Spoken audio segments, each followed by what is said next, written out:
Ladies and gentlemen, welcome to the Ghost Recon Wildlands Let's Play. This is the beta. My name is Sir Kibble2. In the last video, we started the mission to defend a radio transmission. In this video, we're actually going to defend it again. In the interest of keeping my videos shorter, I kind of split up the missions just so videos don't get too long. I love how you can just walk around with a gun, cars driving by. Nobody really cares. I got a target carrying submachine guns. So when you hear that little tick, tick kind of sound, that means they're in the process of spotting you. So again, I am more of a person who likes to do things stealthy. I think it's more interesting from a play style perspective. He's history.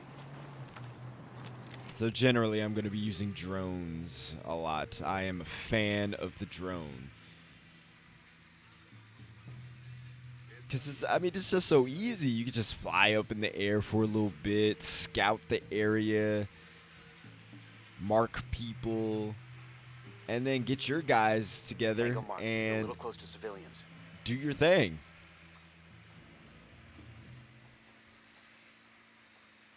So in this entire beta, I've actually only shot one civilian. That was a complete accident because he was crouched on a corner. I don't know how he didn't see me. That's kind of nuts. Also, you can die from shots in the leg, apparently. On the shin. Do I get that guy? I don't know how I do this. Oh no, he goes inside. But I've only shot one civilian. And there wasn't much consequence other than my teammates are like, "What the frick are you doing? Don't shoot the civilians." Something like that. So, I don't know if there's any real consequence if you shoot a bunch of civilians. Maybe somebody should try that. And let me know what happens. But, you know, if you shoot one on accident, no big deal. Target down. That one felt real satisfying. But now they know I'm here. Getting away. Clear over here. Coopere todo saldrá bien. You got 5 seconds to tell me what I want to know.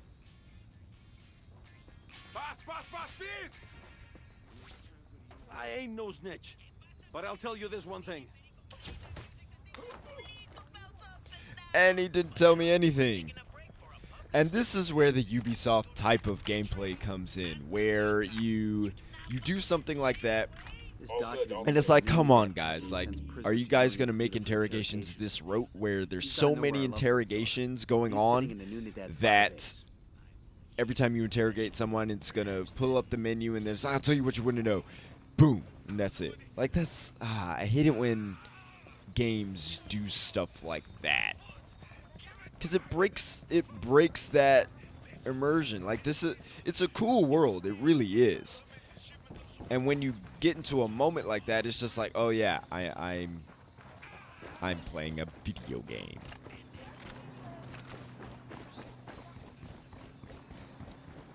Alright, so we're getting a little bit more intel. I am trying to get back to my car. We're about to do this thing. And of course, nothing better than listening to Bolivian rap music in the process. You know, get amped for a gunfight. You know, something's got to get your adrenaline pumping, other than the fact that you're about to kill people. You can turn off the radio. So, you know, if this isn't your type of music, just turn it off. There's no licensed music in here.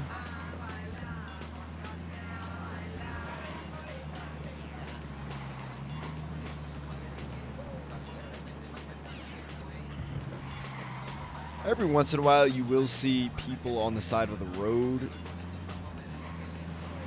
I didn't really engage with them in my time with the beta. I didn't have time to explore everything. That was one of those things. But sometimes, if you're by them for too long, they will attack you. So I'm not sure. I think it's different groups. Sometimes it's Unidad. Sometimes I think it's Santa Blanca. So I'm not sure what they're doing there. So Ubisoft has done a lot of research into Bolivian culture and things like that. So I'm sure when they were there gathering all the pictures and video and stuff that they saw people on the side of the road and they were like, hey, let's make that a gameplay feature. But I'm not sure what the actual thing they're doing in real life. Like, why are they on the side of the road? Are they begging? Are they looking to sell stuff? Like, I don't know what they're actually doing. So let's get this mission started. Hey. So here's the transmission, and you can see on the mini-map, Santa Blanca or Unidad or whoever it is, they're not happy about this broadcast. So it's time to stop them.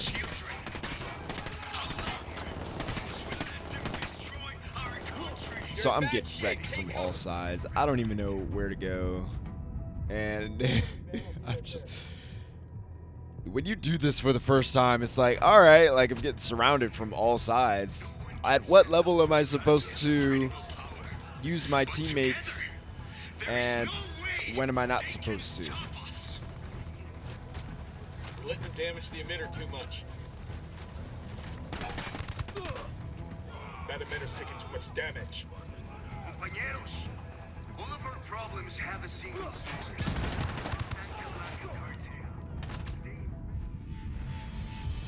Fail. So one thing I learned in this moment was this is not Halo. This is not Call of Duty. This isn't anything like that. This isn't Battlefield. No, this is Ghost Recon. I had to remind myself, yes, this is Ghost Recon. Use cover. You know, Ghost Recon has gone through a lot of changes to make it more modern, more Call of Duty-like, you know, because that's what the audience is looking for a lot of the time. But you know what? It's still a Ghost Recon game. So, cover, it's a good thing. It really is. That person is just chilling. Like, that's the funny stuff about AI and whatnot. Like,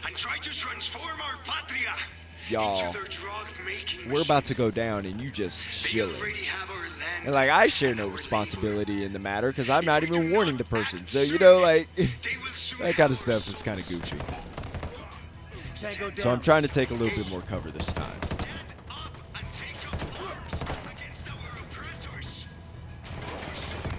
Take cover.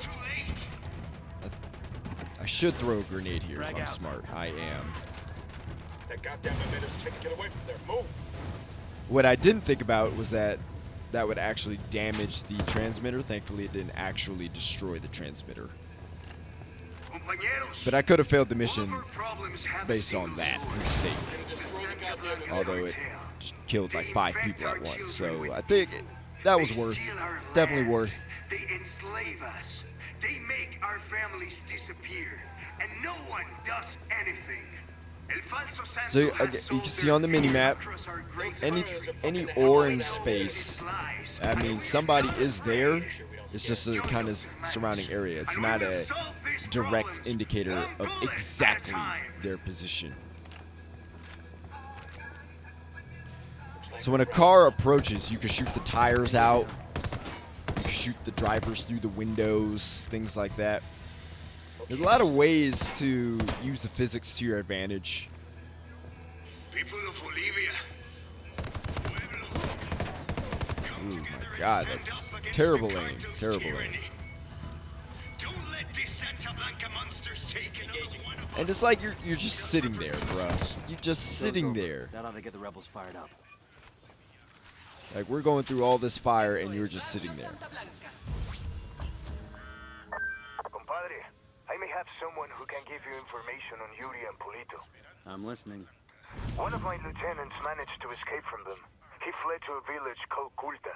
Rather than give my man up to the cartel, the villagers hid him. Goddamn bravery right there.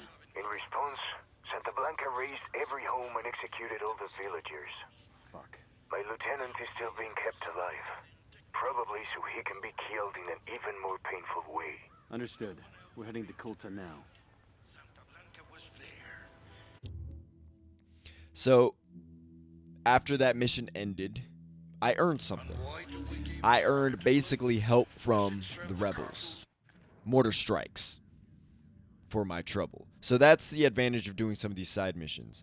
There is a wheel that pops up, and on that wheel, you hold RB on Xbox One. I'm not sure what the controls are for PC. I imagine R1 on the PlayStation 4. This wheel pops up. In that wheel, the top is commands for your team. The bottom is commands for the rebels. Well done, compadres. My speech was heard all over Bolivia. It is only a matter of time before the people rise up and join our cause. Viva la revolución! Glad we could help. Now what have you got on Yuri and Polito? Nothing yet, amigo. Those two, they cover their tracks well. But my people are working on it. We will know something soon. In the meantime, my revolutionary brothers in Itaqua stand ready to help if you need them. Just call, and they will come. I'll keep that in mind.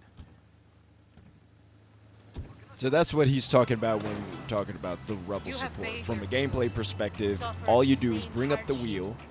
At the bottom, you have different options on, getting help from the rebels. I just unlocked the first one, mortar strikes. I didn't find it very useful.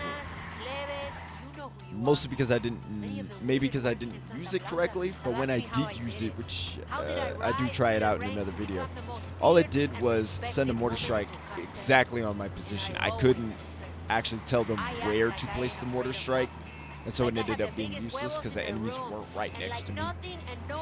But I'm sure over time, it's actually more helpful.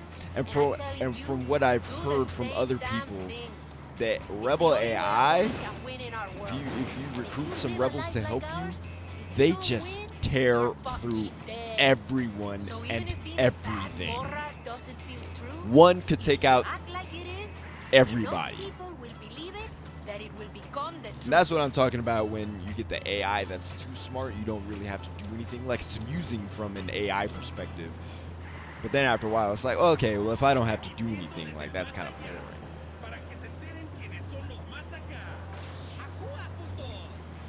But again, as you finish more of these rebel op type of missions, you gain support from the rebels, and then you can use their help in a variety of ways. And I'm telling you, this driving is so frustrating.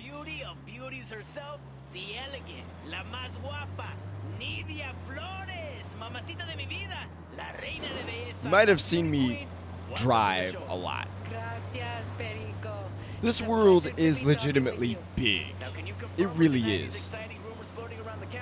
Later you'll see the whole map, but this world is genuinely the biggest Ubisoft has ever created. I can't tell you in comparison to The Division or Watch Dogs or Assassin's Creed, but it's really, really big. So running everywhere, not an option. Like in some games, open world games, you can just run places and you'll be fine. Not in this game because of the mountains, and the terrain is just different. So you either have the option of using the cars, the helicopters, and things like that, but if you don't have that accessible, then you really have no choice but to drive.